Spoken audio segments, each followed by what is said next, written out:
I just wanted to touch on the collaborative way of moving forward after feedback from clients and how that's applicable in the medical communications field. I've seen a lot of business owners not grow their business because when they get feedback, they take it very personally. If a client says, I'm not happy with XYZ, their initial response is to fight back and say, well, I'm going to take you to small claims court and I'm going to force you to pay me for the work that I did and yada, yada. And they close that door so hard that there's a reverberation or whatever that word is, where like people around are aware that this is happening. They don't want to work with that person because they think, well, I don't want that to happen to me. So their reputation, it becomes that they are aggressive, that you never know when they're going to turn around and just get angry that, you weren't happy with the service that you received, as opposed to thinking, okay, they're not happy with the service they received. This is not about me. This is about the business interaction, like the exchange of services that we've agreed upon. So how can I try to find a way to meet them in the middle, or to better understand what they were expecting and what can I learn from this? And there are a lot of ways to do that. Like you said, collaboration, maybe you just need a more in-depth discussion about it.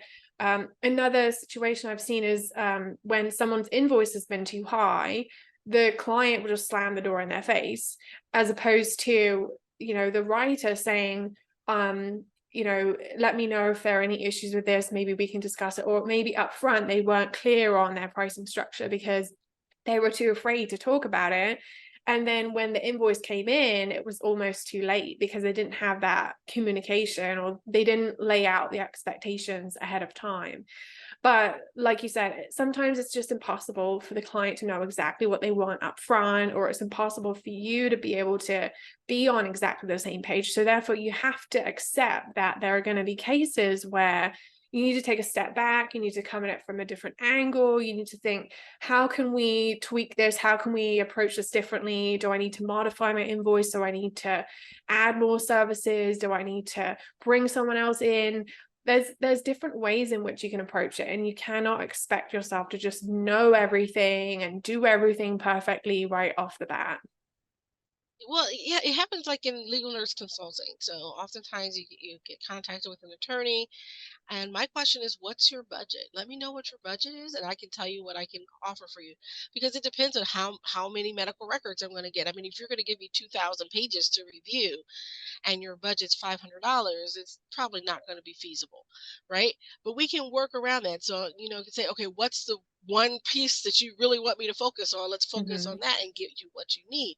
Yes. Um, Now, and it's the same with other parts of business too. One of my favorite shows is Love It or List It, and Hillary is always there. She has her grand plan of what she's going to spend the money on, and the homeowner always comes in and says, "Yes, but I really want that bathroom done." And so she goes back and refigures the plan and tries to figure out, well, if sometimes she can say, "All right, we can take this off the table. You get your bathroom," right? Or you can come up with an extra $5,000 and I'll get you your bathroom. And that gives them that option of what they want to do, what really matters to them. And I think offering those options to the client and be upfront and telling them what you can and cannot do is so important. You can say, hey, we can try this, we can go here. It's like we make those decisions, or we give those options to our patients. When you have a dementia patient, you give the option, okay, do you want the red shirt or the blue shirt? Do you want the green pants or the yellow pants, right? If you're going to wear the green shirt, let's wear the yellow pants, right? So you can talk to them, and give them options without overwhelming them. And I think a lot of times it's that lack of communication that leads to those problems. So making those check-ins in the middle of the project. Hey, I know we're a couple weeks in. I wanted to share with you my progress, and here's where I'm thinking we're headed. I just want to make sure we're all on the same page. That's Yeah. so critical. Yeah. That's something I'm always talking to our students about as well. Like, they get so afraid of not doing the right thing that instead of just checking in and being like, hey, just wanted to make sure that I'm doing the right thing, they just kind of hold their breath and like hide in the corner. And then, like, when it all comes to fruition and they're at the deadline, the client is like, what the heck? Like, we thought this Mhm. was under control. We thought we were getting this, but we're getting that. Like, of course, it's going to be much more difficult to handle that situation. But if there's anything niggling and you're not sure, and you've reached out in your network or you've gotten support, and no one's able to give you that validation or confirmation that it's good, is probably not good, and it's much better to bring that forward ahead of time and say, you know what, I think that the timeline is unrealistic, or I think that we need another source material, or I think that this approach is not going to work as well as we thought it would, or whatever it may be. Like, trust that intuition because it's telling you something for a reason. And the more you shut that out, the more you're putting yourself in a corner that you're not potentially not going to be able to get out of. So yeah, sharing progress is so important, and just being on the same page so important, communication so important, and it's all a normal part of entrepreneurship that you need to lean into and almost be anticipating. You're always trying to tap into how the client's feeling. Is everything going well? Do they need anything else? And giving them clear options as well. Like, one thing that I often say is, yes, I can write something from scratch, but no, I don't want to edit something that someone's already written. I personally don't enjoy that. It's not something I want to be doing.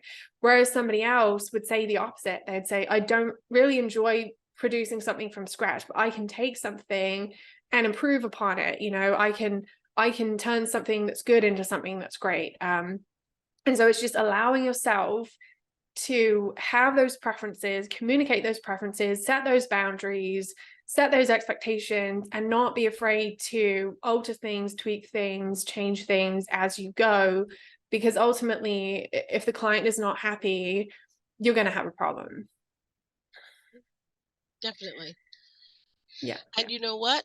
You want your clients happy because referrals, word of mouth, can be some of your biggest resources for getting customers. And you want them selling your praises on their social media and telling all their friends, and they're your marketing team. Yeah. Happy Yeah. customers are your part of your marketing team.